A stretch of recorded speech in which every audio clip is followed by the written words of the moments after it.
Welcome to PhD with Woman on IT Hack the Future. My name is Beata Young, and today's PhD Positivity Hack delivered will be by our guest, Patty O'Callaghan. Topic: Leading on the Digital Frontier. Episode 106 starts here. Let me remind you, this is a grassroots community that focuses on women on IT, an inclusive forum of women in technology, startups, and female leaders who are supported by men as well. And I bring heart to that hustle because empathy is my mojo. And empathy is critical when you are leading on the digital frontier. First, let me just mention a couple of things that's been happening. Congratulations to our former PhD guest Nora Dinuzzo for being selected as the EDGE Program Scholarship recipient this year. We are proud of you, Nora. Go to the new heights with this program.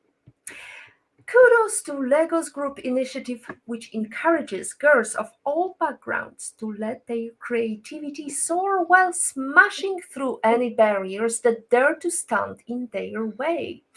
It's here to prove that you can be anything you want to be. From daring adventurers to brainy scientists, heroic engineers, to fearless explorers. No dream is too big, ladies. And finally, congratulations.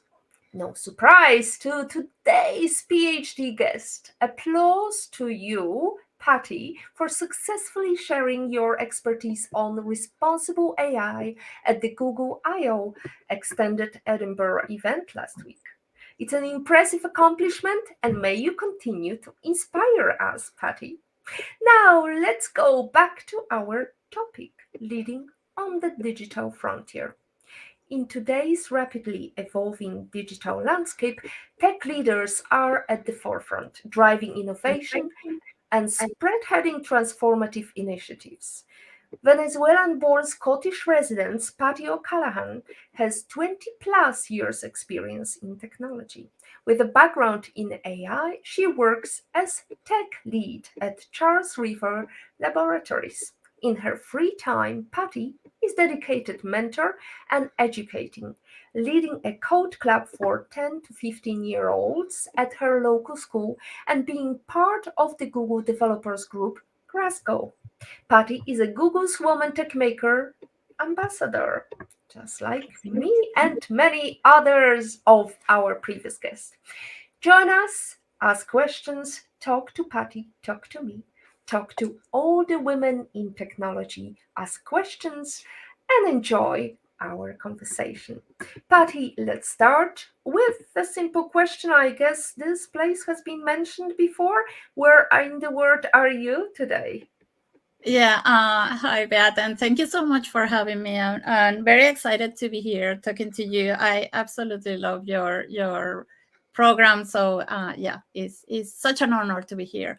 So yeah, like you said, I'm Venezuelan, but I am fortunate enough to live in the beautiful Scotland. So right now I'm based in Glasgow since almost 6 years ago. Quite a change of weather, we know. Yeah.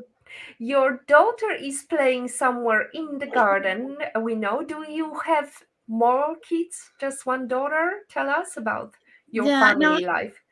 yeah, well, my daughter, I have a boy and a girl. My daughter, she's 16.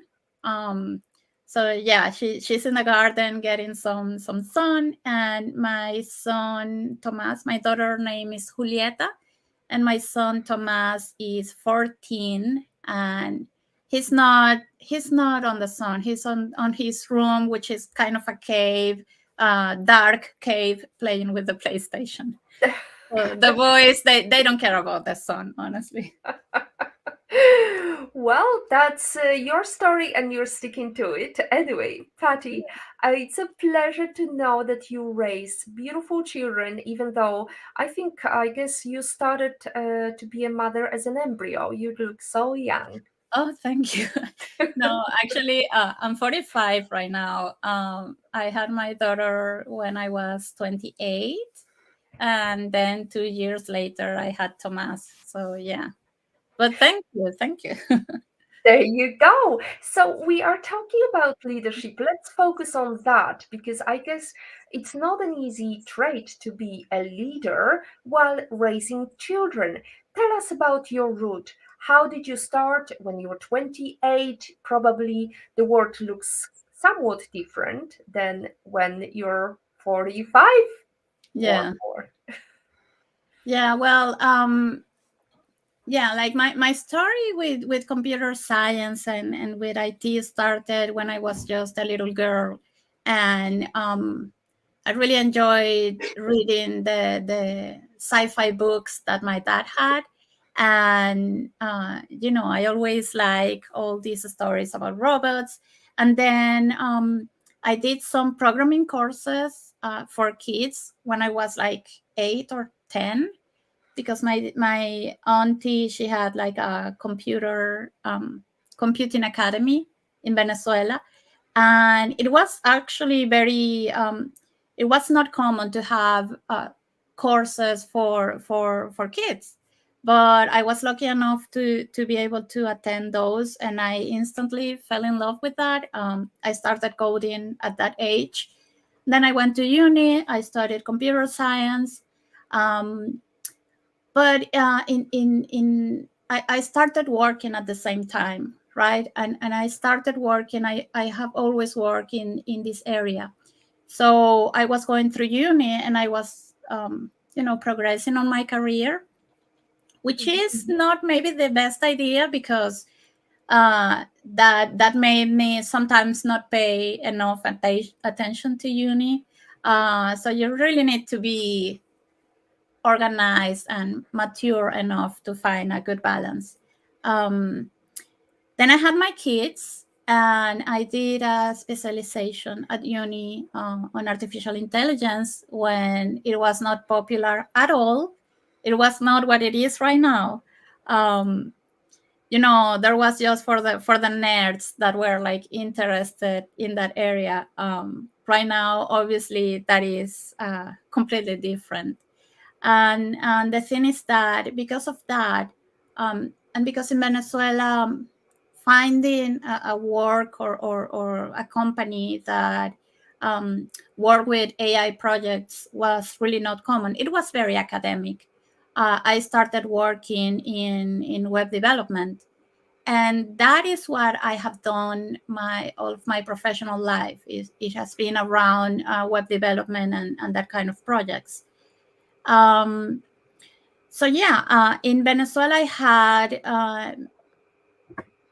some positions, and by the end, I was managing very small teams of developers, and some of them in startups, some of them in very established companies where I learned a lot. But then I had to leave my country, and it was tricky. Um, because yeah, I had to kind of start all over again. But before going to that, and related to your question about the kids, it's difficult for it's already difficult for women on IT, but to be in this field, because it's full of boys, right? It's a man all men domain. But for women in any kind of profession, having to deal and find a balance between your career and being a mother is very, very difficult. um, so I had to stop my career for a while. I decided to take care of the kids while they were growing up. My husband is a medical doctor, so back then was going to through the post grade. So he wasn't at home. It was very difficult. So now that I think about it, even though I had to put like a stop to my career, I think, at least in my case, was the right decision, because it was really, really good for the kids to have me around, and I get to enjoy them when they were growing up. So now they are teenagers, and I don't feel as bad of course, I like to be around them, and it's a blessing that I'm working from home. That gives me more space to be around them. But I feel, let's say, relief. I don't know if that's the right word. My English is not the best, but it's a good feeling to know that I spent a lot of time with them when they needed me the most. That is when they were kids.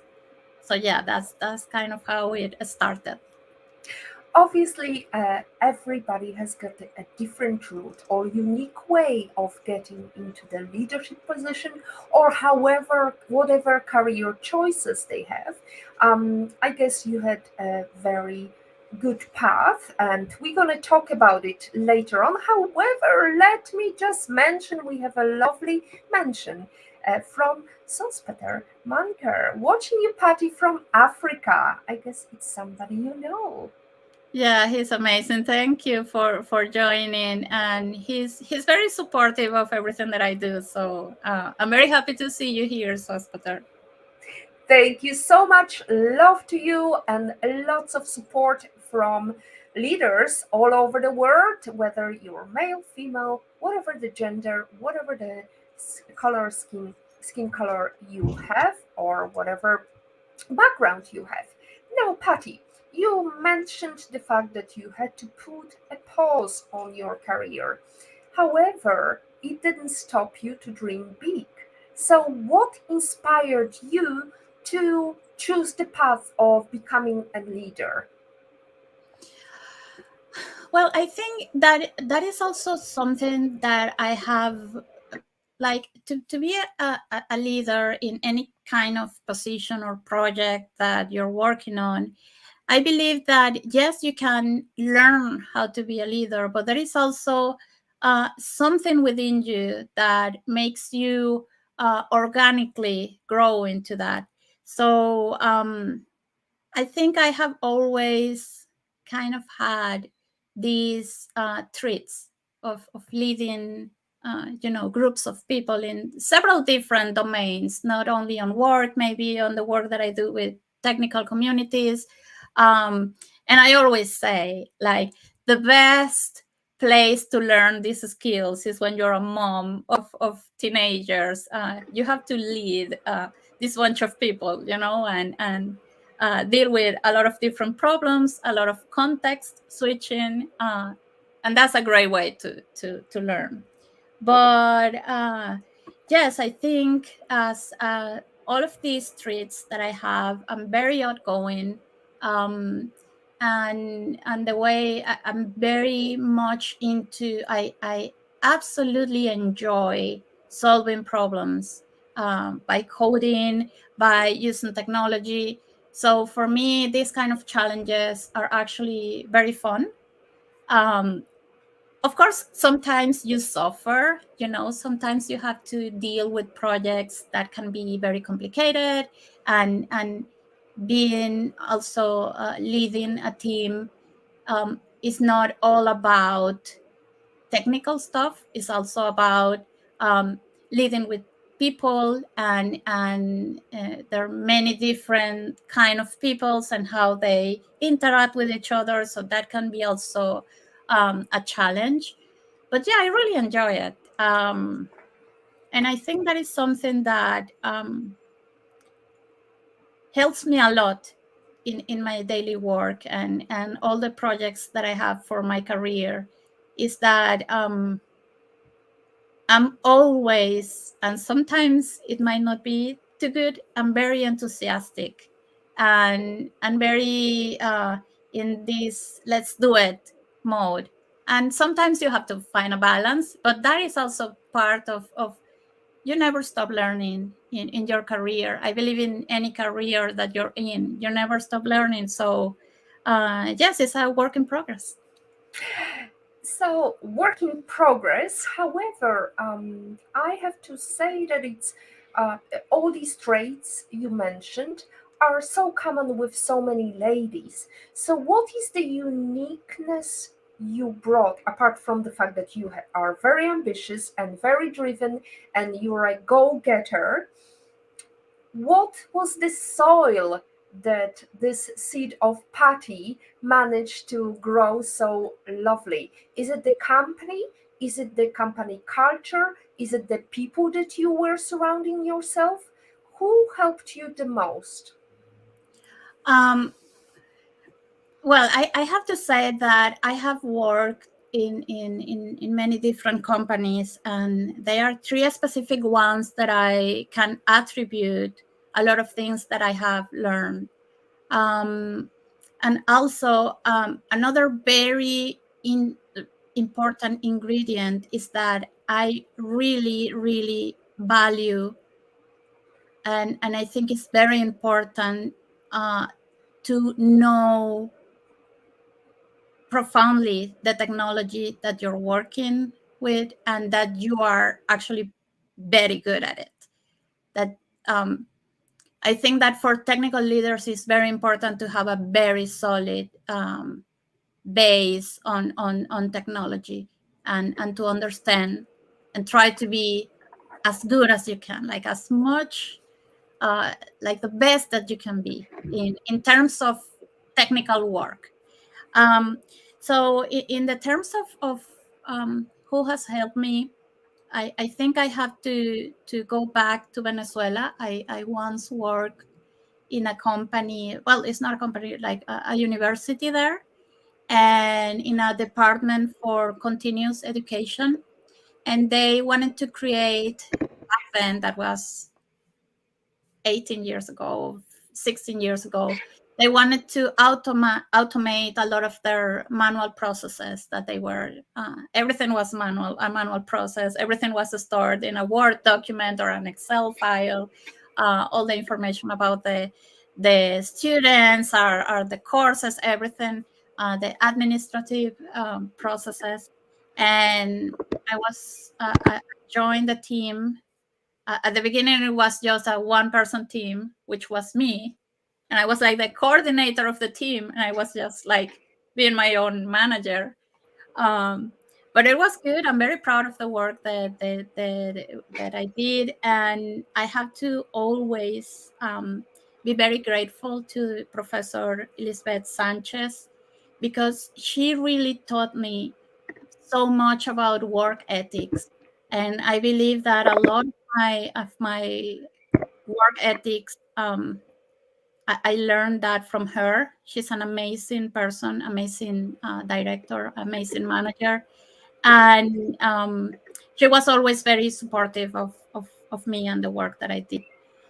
Then I was so lucky to be part of a company that is called Dana, and in Dana we did a bunch of like the complexity, the technical complexity of the projects and the things that we were working on were more let's say higher than what I have been doing in the university. And there I also am always going to be grateful, and I will always remember all of the lessons that I learned from Paul Kinholz. And he's just an amazing person, amazing manager, amazing computer scientist as well. And he gave me the opportunity where I learned so much, the opportunity to deal directly with corporate clients, and I learned so much from that. And also work ethics as well. So I'm really grateful to them. um, and I also did coding work there. And I remember I was in charge of developing this huge online platform for a bank in Venezuela. And it was like when online banking was not what it is right now. So this was like something new, right? This bank had this online banking system for people to go and download their statements. And I was in charge of that, and I coded and so on. And on the day of the that it went into production, and everyone, there were like thousands of people coming and using it, because it was like announced everywhere. And it went down like 10 minutes after. the go live. And we were like, oh my God, what's going on? It was an error on the database and so on. And then we discovered that I made this very dumb mistake of not closing the calls to the database. And there was a bunch of people doing requests to the database, and it was a mess. But um, of course, it's something that when you are there, it's like I was the person who was responsible for all of these clients from the bank struggling, and it was a mess. But first of all, I learned it was amazing how Paul and the team they approach the issue. Like, okay, everyone can make a mistake.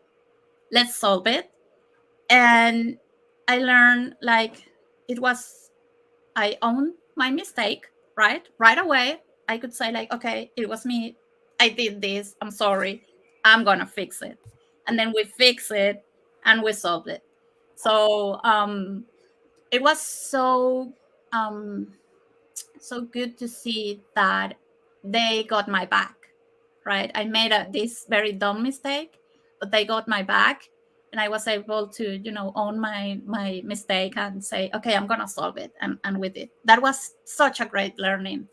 Hmm. And also, it's good when you do a mistake like that.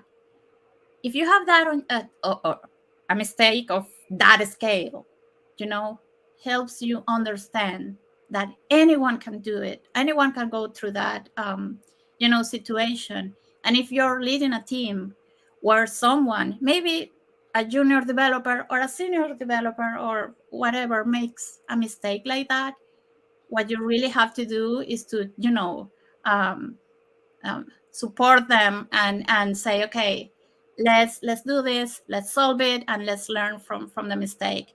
Not pointing fingers, because that really doesn't is not going to help anyone. And we're humans, we're not robots. We can make mistakes. What is really important is how you react to it, right? If you own your Absolutely. mistake and you say it was me, I'm gonna solve it, not pointing fingers. That's the important thing, I think.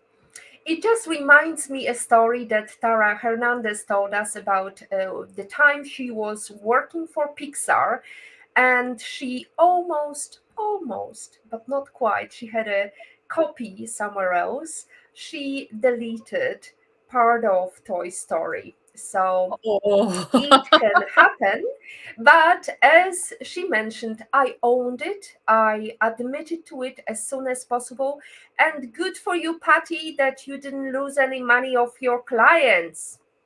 Yes, that's good. That's actually very good. Absolutely. We have a lovely comment, just a little emoji from Jean Pascalini. I guess that's another friend of yours.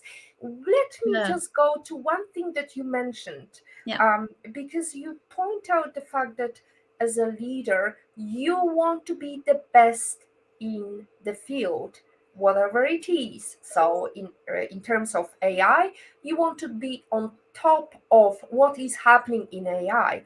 However, what would you say to those who believe that a great leader is not somebody who needs to know everything, but somebody who chooses the best people for the job, preferably better than them? Yes. Yes. I agree with that. When I said that you have to be very good at what you do or the technology that you're working on, I'm talking about how I got there, right? And because of working in technology is impossible to know everything. Is like it's a field that evolves way too quickly. There is so broad, it's impossible, right? But what I'm referring to is that when you are a developer, right, usually you are a senior developer and then you move to the technical leader position if that is something that you would like to do, because it's not for everyone.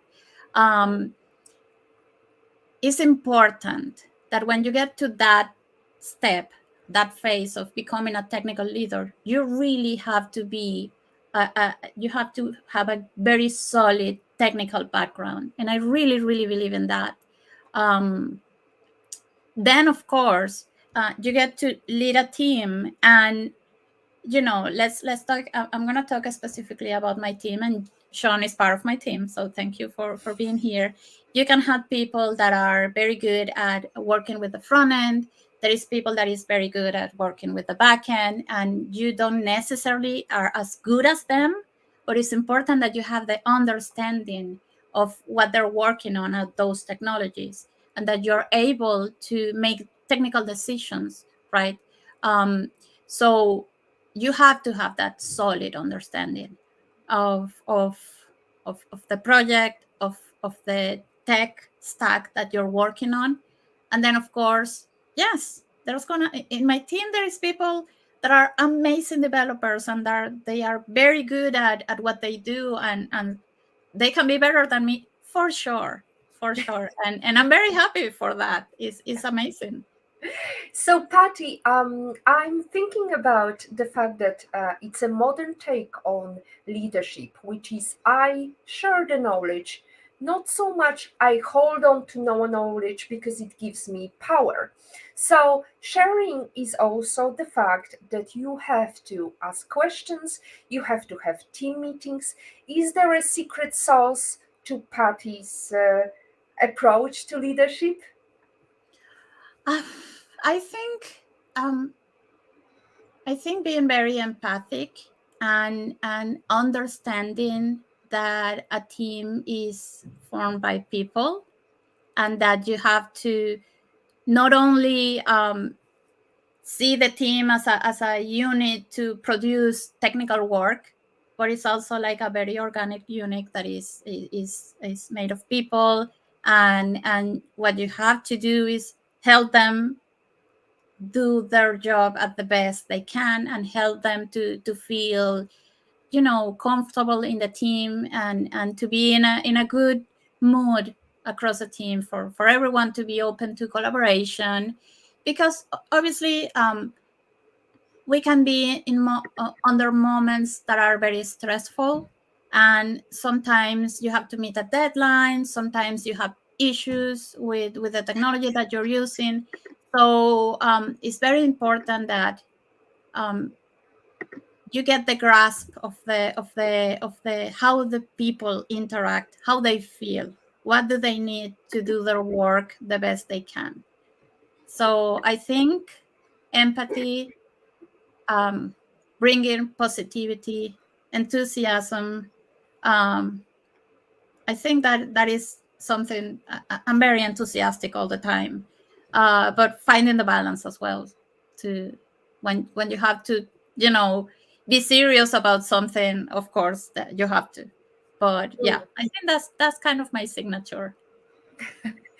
Beautiful, Patty. I'm grateful for your positivity because what better place to bring it than to Positivity Hacks Delivered? And since you mentioned empathy, I believe we talked about empathy, how important it is for a great leadership, how it is a unique trait that women are usually much better at than men because we can read the secret hues, because we are by nature attuned to see and watch our children as they grow, watch their emotions, and this is one thing that we can definitely excel.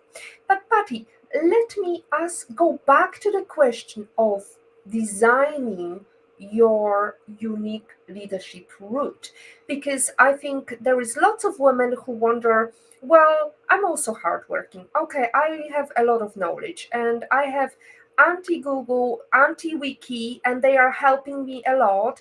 But this company is not really seeing me. What would you say to this girl? Well, I have a very interesting experience around that.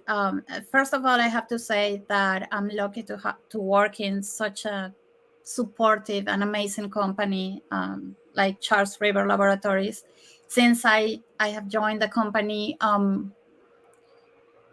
I felt like heard by the leadership team, by my coworkers. they have given me so many opportunities to grow into my roles, and they have been so supportive. Um, so I'm always going to be grateful because of that. The mentorship that I get from my managers and the leadership team is amazing, and everything that I have done so far, I'm very proud of it, and very grateful for all of the things that I have learned. Um, they have given me opportunities to represent the company, being as a speaker in very important technical conferences. But one thing that helped me a lot, um, and I have to be very grateful to them as well, is the Google community programs. So I remember being in that position, like you said. I'm a very good software engineer. My performance is good. I contribute a lot in my team. What made me, to be like highlighted? And I think the Google community programs, they had a lot of to do with that. And it's because I started being part of these programs, and I started being part of as a speaker in many conferences, technical conferences, and being a Women Techmakers ambassador, and then organizing Women Techmakers Scotland. And I started to volunteer. They were looking for people within the company, from the software engineers to be speakers and to speak as, let's say, in um, you know internal events, to share, maybe to talk about the technology that you're working on or the project that you're working on. So I started volunteering, and it seemed that nobody wanted to volunteer but me. It got to a point like I was like, I'm not going to do it this week. Like every 2 weeks we had these internal mini conferences within the teams. So that was something that really made me like to be highlighted within the company. And then of course they started to notice the work that I was doing. And since then, from the beginning as well, but that was something that made me be I'm trying to look for the word in English, but yeah, to be highlighted. Another thing that is very important that I want to add is that Yeah. don't don't hold back.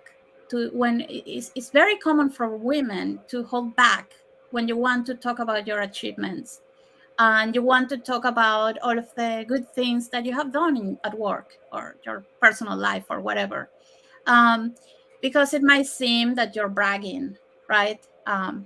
But not. And there is a program within Google that is called I Am Remarkable, where we always say it's not bragging if it is based on facts.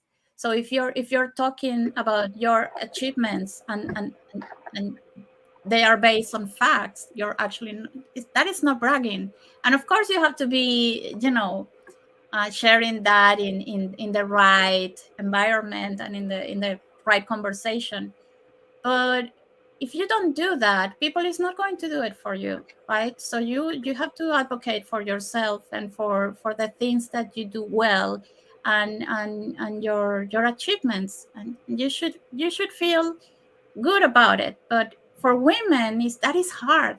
Like the guys, they don't have an issue saying like, "Oh, I deal with this project and I was awesome."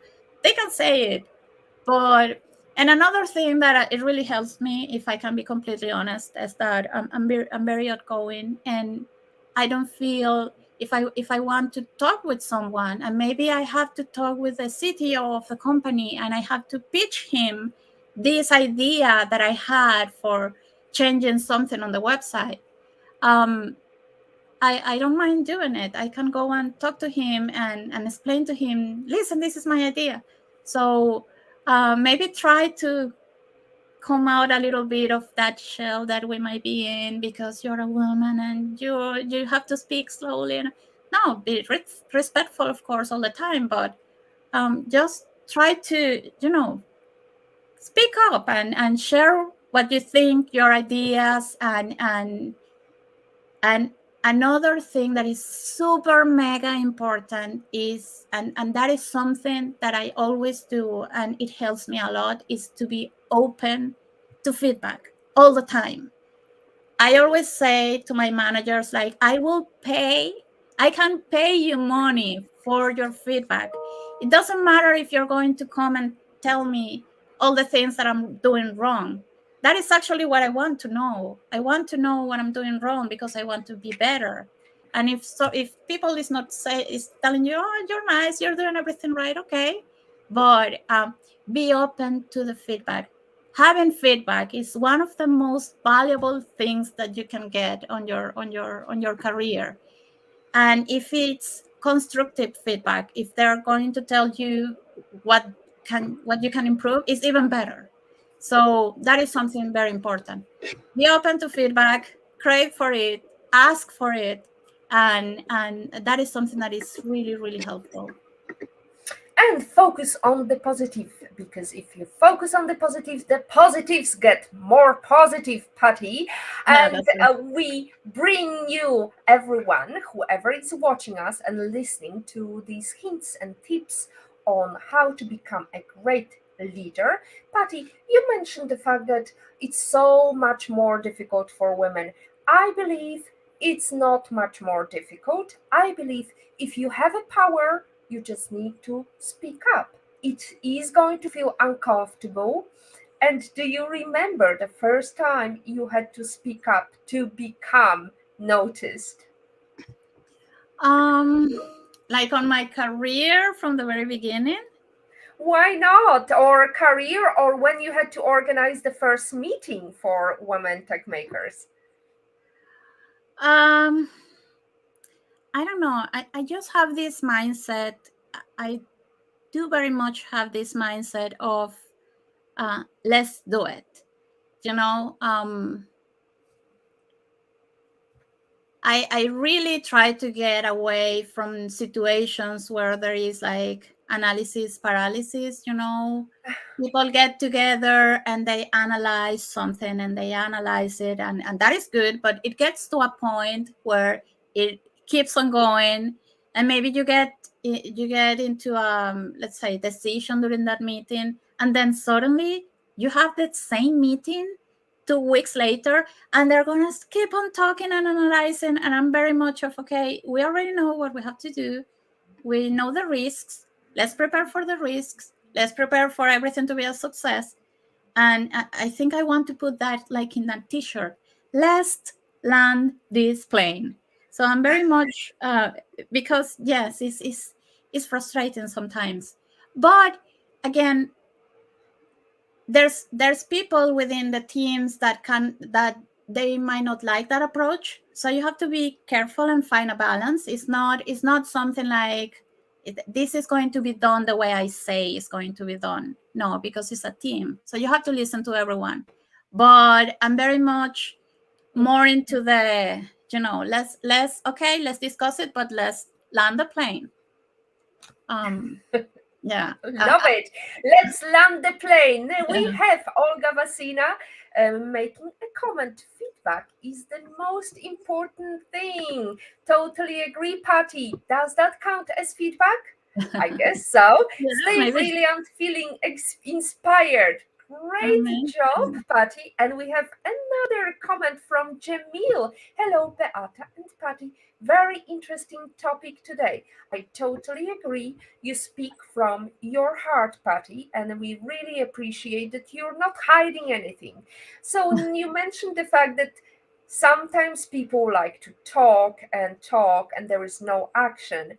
Isn't it what a lot of, the bias brain comes in? And I think, when I think of Latinas, this is when they talk a lot and quite often very loud, and it can be overpowering That's me. sometimes.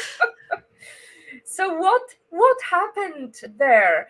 How do you cope with this mix of cultures? Because you're coming from a from a different background, and you're Yeah. rooted in Glasgow with a different accent, different. I guess it's very difficult sometimes over the phone. I really struggled quite often. You mean with the Glaswegian accent? Yeah, Yep. it's tricky, but you get used to it. I got used to it, and I love it. But yeah, it can be tricky.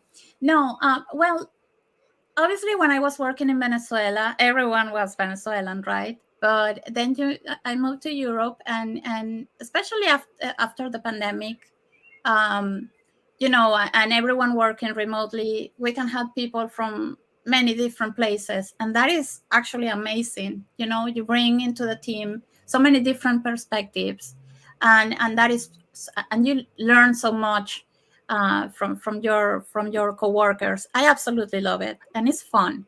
But sometimes, obviously, it comes with some challenges. So, for example, I remember in my current team, there is a developer. He's from Lithuania, and we worked together before in another company, so we already knew each other, right? And he came into the team, joined the team, and there is another amazing developer, and he's from the US. So we were discussing in one informal meeting, we were discussing something technical. I don't really remember what was it.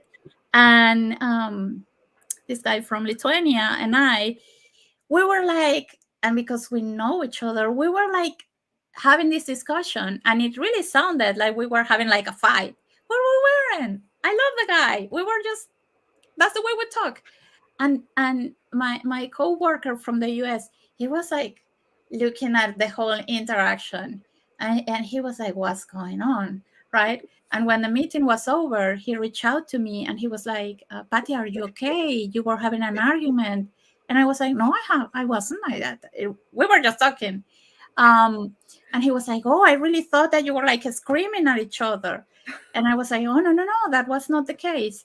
And I explained to him, right, we know each other and so on. But it was a really good lesson, because I learned that even though for me and for my colleague from Lithuania, it was very common and it was okay, that's not the perception that the rest of the team was having. So we had to say, okay, listen, this is not the right way of communication when there is other people in the team in the meeting. So I learned that you have to realize that there is many different cultures in the team, and that maybe something can be, maybe misunderstood, or maybe someone can take something as an offense, or you're being rude when that's not really your intention. And I also have to think about um, the background of the people in the team, right? Because sometimes someone can say something or act in a certain way that I might think that is rude, or that is really not. So that you have to have that skill of understanding that it can be a team with a bunch of different cultures and different personalities, and that is also it's amazing. It's amazing. It comes with its challenges, but it's really awesome. It's so relatable, I have to tell you. I'm sorry, I'm moving around because the sun is shining on me I here see. in Poland, in beautiful city of Toruń. When I remember, like 15 years ago, my mother-in-law came, and I was speaking to my daughter in Polish, and she was confused. She was asking my husband, "Why is your wife shouting at the child all the time?" She just did not understand that its Polish accent is so different than English. So definitely we need to be mindful of the fact that there are different backgrounds, different voices, different hues that we are attuned to or used to.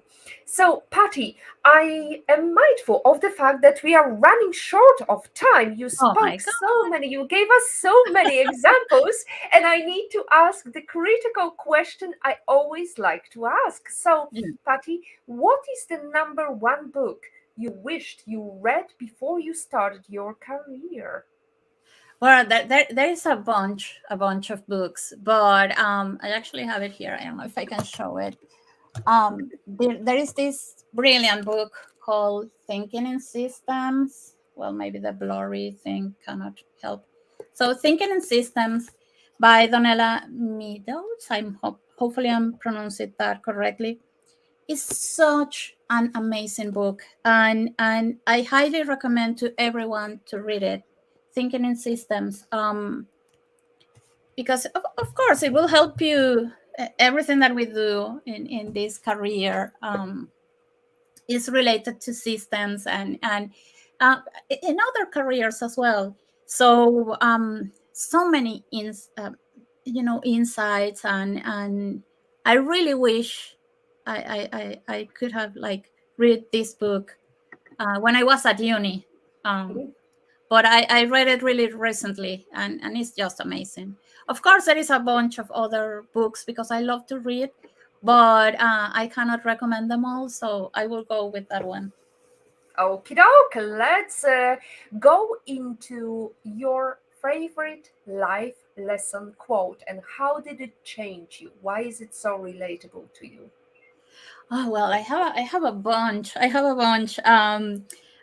If I was when I was thinking like, okay, probably I will get this question, and I was thinking in one that I can talk about.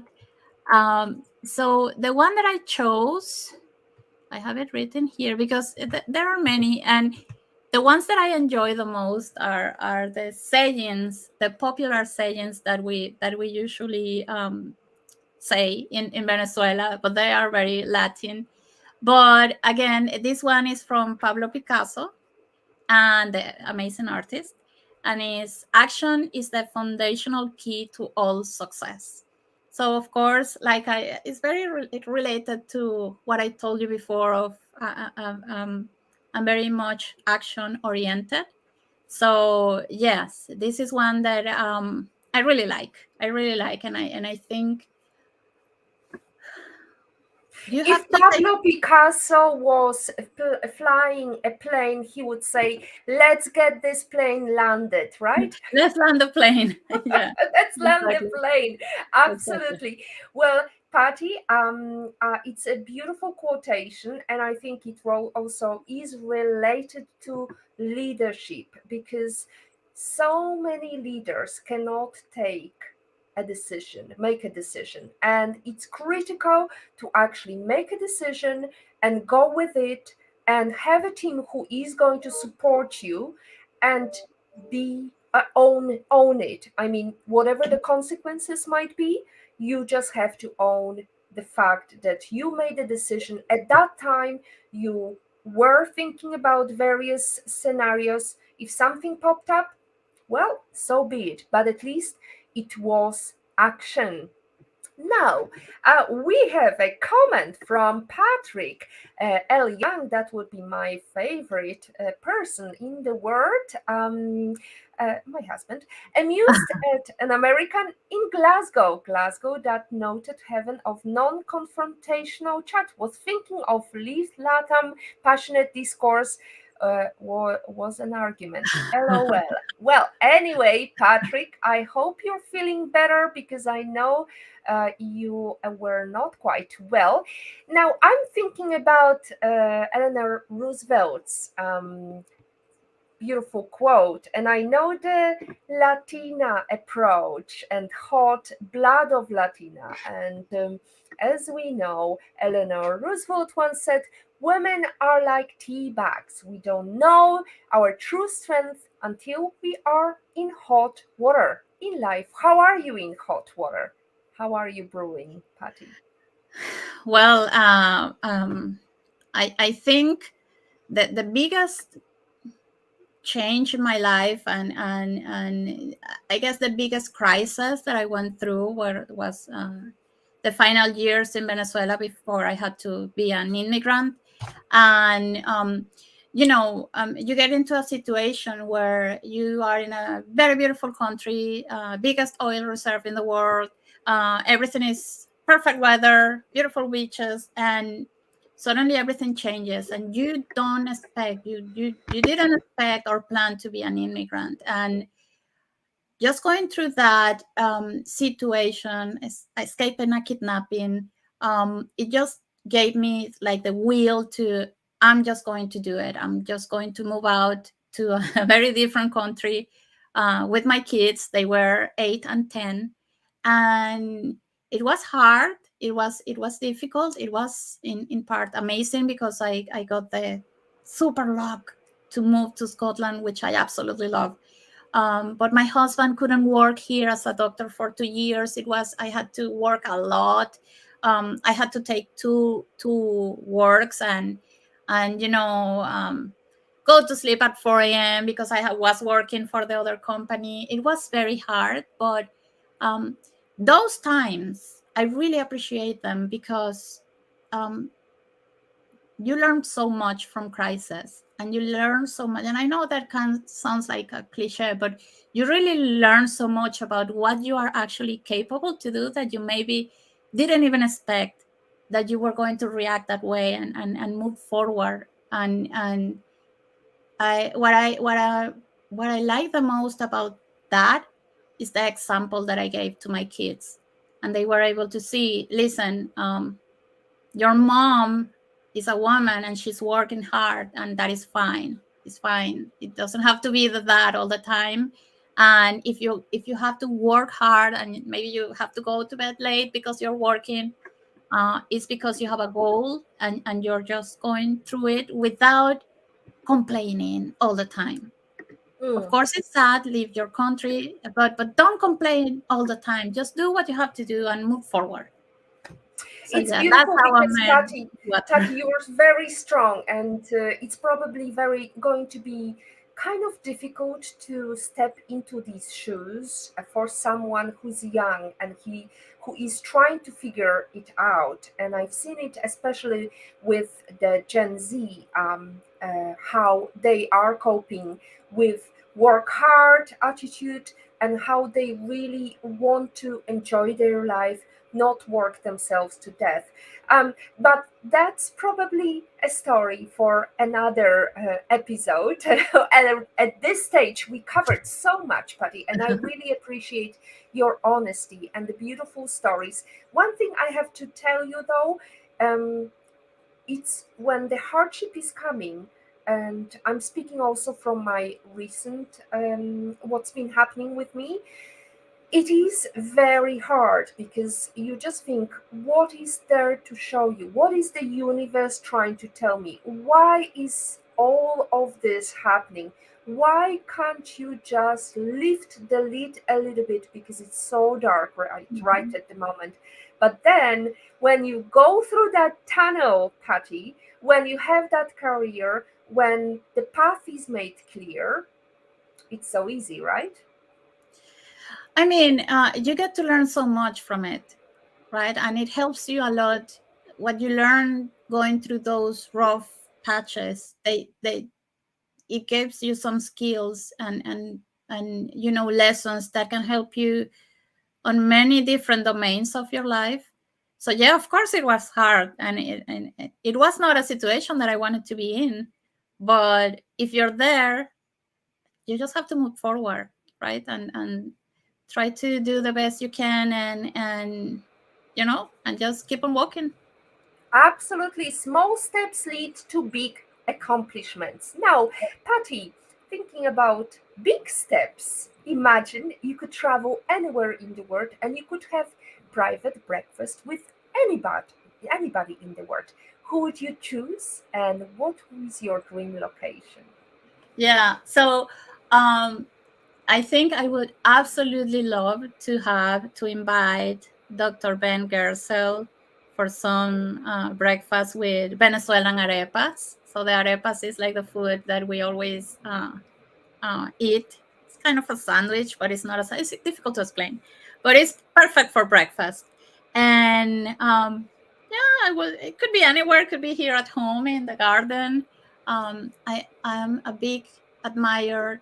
I admire a lot the work of Ben Goertzel. He is like the godfather of artificial general intelligence, And I'm a big since I was a little kid, I absolutely love everything related to AI, and I really like his work and his philosophy around AI and around how if we achieve artificial general intelligence, and there is a lot of discussion around that over the world right now, um, how we can make or what can we do and what should we be doing for this artificial general intelligence to be beneficial for humanity and for the human race. And yes, his ideas are just amazing. Is his take on the humanity and all the positive things that technology can bring to humanity is just amazing, and it covers everything. It's not just the technical side. He has projects with music and with robots. He leads a company that I love that is called Singularity Net, and they have many different projects related to AI, and some of them are for music, some of them are for dealing with people with diseases, some of them are very technical. And I would love to. Poor guy, he better say no, because I will ask him like trillions of questions around computer science and AI, and he will be mortified, and it will be too much.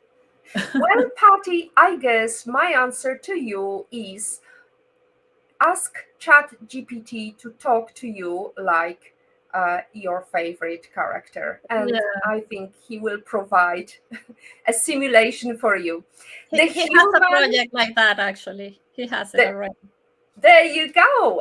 Well, the human element, though, is irreplaceable, as we know. And as we know, there is lots of females just like yourself who are at the frontiers of AI, at the frontiers of technology. And I'm so grateful for your unique story, because I don't believe ChatGPT can come up with such a unique story that is just Patty's path to great leadership.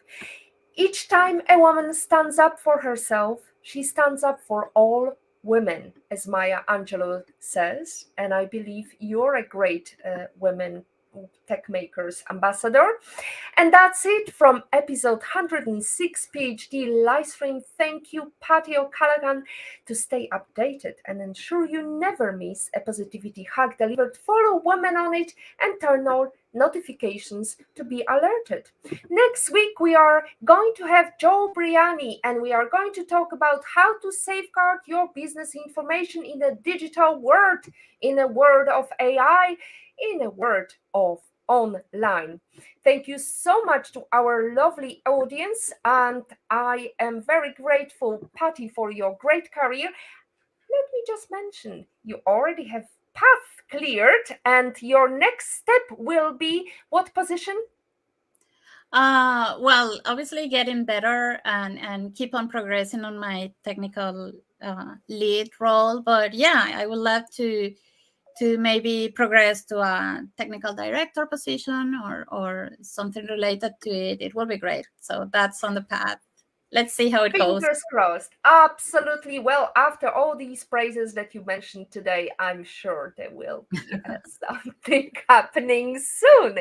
Anyway, if you don't like something, change it. If you can't change it, change your attitude. Again, Maya Angelou. Today is your day to hug the future, hug the positivity you want. See you next week. Thank you. Thank you, Beata.